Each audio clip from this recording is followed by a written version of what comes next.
सास बहू का लिव इन रिलेशन। नेहा खुले विचारों वाली लड़की थी। अरे नेहा, क्या दिन में सोती है? ससुराल में ऐसा नहीं चलेगा, वहां तो काम करना पड़ेगा। काम जितना काम होगा कर लूंगी माँ, पर अगर कोई ये कहे कि सारा आराम छोड़कर सिर्फ काम ही करना है तो ना भी ना, मुझे नहीं करनी शादी। अरे कैसी बात कर रही हो? अच्छा चलो जाकर नहा लो, मैं नाश्ता लगा देती हूँ, फिर तुम्हें कॉलेज भी तो जाना है। नेहा कॉलेज के लिए निकल जाती है। वो सोचने लगती है कि ससुराल में वो कैसे मैनेज करेगी।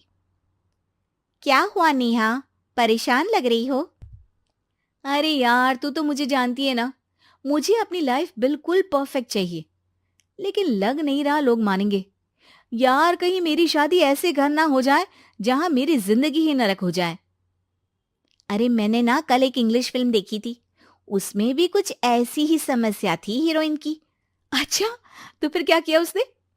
उसने तो अपने होने वाले पति से साफ साफ कह दिया कि वो पहले उसके घर कुछ दिन तक बिना शादी के रह कर देखेगी, और अगर ठीक लगा तो ठीक, वरना तेरे मेरे रास्ते अलग। अरे हाँ यार, ये तो बिल्कुल सही आइडिया दे रही है तू मुझे। चल मैं तो चली, थैंक्स यार, तूने मेरी प्रॉब्लम सॉल्व कर दी। ये बोलकर नेहा खुशी खुशी वहां से निकल जाती है, लेकिन पीछे से उसकी सहेली कहती है, अरे नेहा, नहीं नहीं, कुछ नहीं सुनना मुझे। ये बोलकर वो वहां से चली जाती है। हे भगवान, पूरी बात सुने बिना ही चली गई। अरे वो तो विदेशी फिल्म थी, वहां सब चलता है, लेकिन ये तो भारत है, सभ्यता और संस्कारों वाला देश, जहां शादी से पहले लड़की को ससुराल में नहीं रखा जाता। खैर, नेहा मस्त होकर घर आती है।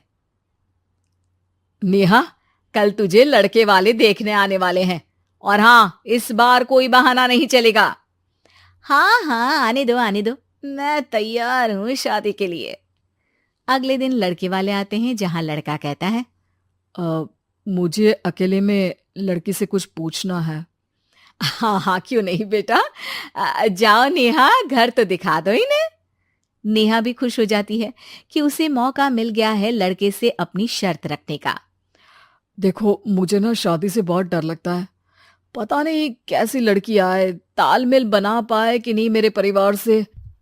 मैंने कई घरों में रोज का क्लेश होते देखा है। तुमने तो मेरे दिल की बात कर दी। मैं भी यही सोच रही थी कि भाई सास तो अच्छी होनी चाहिए, पति सपोर्ट करे ना करे, रहना तो पूरे दिन सास के साथ है। लेकिन मेरे पास ना इसके लिए एक बहुत अच्छा आइडिया है। अच्छा, कैसा आइडिया? क्यों ना शादी के पहले मैं कुछ दिनों तक तुम्हारे घर आकर रह लूं, तुम लोग मुझे समझ लेना, मैं तुम लोगों को समझ लूंगी। ठीक लगा तो शादी, वरना टाटा बाय बाय। क्यों? लड़के को नेहा की बात में दम लगता है। वो घर के सभी लोगों के सामने नेहा की बात रखता है। अरे पागल हो गई है क्या? ये कैसी शर्त है? अरे शादी से पहले मैं क्यों तुझे किसी और के घर भेजूंगी रहने? अरे लड़की के ख्याल तो 20 साल आगे के हैं, इतनी भी खुले विचारों वाली लड़की नहीं चाहिए हमें। अरे माँ, क्या बुरा और गलत बोल रही है ये? रहना तो हम दोनों का है ना, कल को कोई परेशानी आई तो तुम सब तो ये बोलकर निकल जाओगे कि जिंदगी तुम लोगों को ही निभानी है, तुम लोगों को जो करना है करो। तब क्या करूंगा बताओ? सबके समझाने पर वो लोग मान जाते हैं। वाह, मैं 2-3 दिनों में पैकिंग कर लूंगी, तो आकर मुझे ले जाना। और नेहा पहुंच जाती है विशाल के घर। आओ आओ, ये रहा तुम्हारा कमरा। इस घर में तुम एज अ गेस्ट रहो, लेकिन माँ तुम्हें बहू की तरह ही ट्रीट करेंगी, और तुम भी उन्हें सास की तरह ही रखना। बस फिर क्या था, शुरू हो जाता है लिव इन सास बहू का ड्रामा। अरे चाय तो बना दे बहू। जी सासू माँ, अभी लाई। नेहा चाय लेकर आती है कि बस चाय लेकर आई हो, इसके साथ पकोड़े भी ले आती। लेकिन आपने तो बताया ही नहीं कि आपको चाय के साथ पकोड़े भी चाहिए। हाँ हाँ, अब तो पता चल गया ना। रात को खाना खाने के बाद नेहा किचन में खटर पटर कर रही होती है। क्या हो रहा है वहां नेहा? माँ जी, मैं ना रात को अदरक वाली चाय पीकर सोती हूँ, ये मेरी आदत है। अच्छा, तो जरा मेरे लिए भी बना देना। दोनों सास बहू रात को चाय पीती हैं। अगले दिन नेहा, मैं मंदिर जा रही हूँ, मेरी साड़ी निकाल कर बेड पर रख दे। नेहा सास के लिए साड़ी निकाल कर रख देती है। वो देखती है कि उसके आने के बाद से सास ने घर का कोई भी काम करना छोड़ दिया है। यार मैं क्या करूं? ऐसा ससुराल तो मुझे नहीं चाहिए था जिसमें मैं ही सारा काम करूं। मैं तो ऐसा घर चाहती हूं जहां सास और बहू दोनों मिलकर किचन में काम करें। हे भगवान, रात को चाय पी ली, पेट में गैस बन गई, अब तो चला भी नहीं जा रहा है। मुझे तो ऐसी बहू चाहिए जो हेल्थ के प्रति कॉन्शियस हो, क्योंकि वो ठीक रहेगी तभी तो मैं ठीक रहूंगी। दोनों समझ जाती हैं कि वो लोग एक दूसरे के लिए नहीं बने हैं। अगले दिन नेहा, जरा चाय तो ले आना। नेहा चाय के साथ चिला भी बनाकर ले आती है। सास खा पीकर सो जाती है। अगली सुबह तेरी बुआ सास आ रही है, उसे मैंने तेरे बारे में बताया है। तभी वहां गंवार से एक महिला आ जाती है। चलो यहां से निकलो, कुछ नहीं है खाने के लिए, जाओ।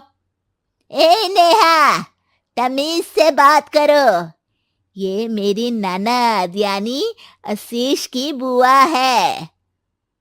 हाय रे दैया, इतनी आकड़ वाली लड़की! अरे यही है ना जो शादी से पहले ही आकर बस गई है यहाँ पर।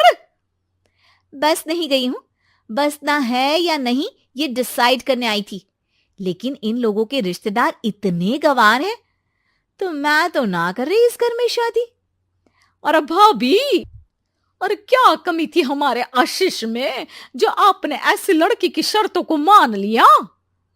अरे वो तो आशीष के कहने पर मैं झुक गई, वरना ऐसी लड़की को तो मैं घर में घुसने भी ना दूं। ए हेलो, ऐसी लड़की कैसी लड़की? हाँ, बिना समझे बुझे शादी कर लूं? अब तो समझ गई ना कि हम लोग गांव के हैं।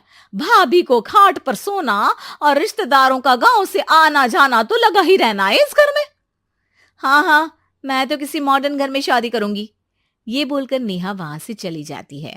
अपने घर में आकर नेहा कहती है, ना मां ना, लिव इन में रहकर देख लिया, ये गांव के लोगों का कोई भरोसा नहीं है। खैर, नेहा की शादी एक मॉडर्न घर में हो जाती है जहां सास कहती हैं, हे नेहा, मैं टेनिस खेलने जा रही हूं, आओ तो जूस बनाकर रखना, और हाँ, वॉलनट्स और ओट्स भी बना लेना। जी माँ। माँ मॉम बोलो डार्लिंग, माँ इज ओल्ड फैशन। बेचारी नेहा सर पर हाथ रख लेती है। हे भगवान, ये सास तो सास ही होती है, गांव की हो या शहर की।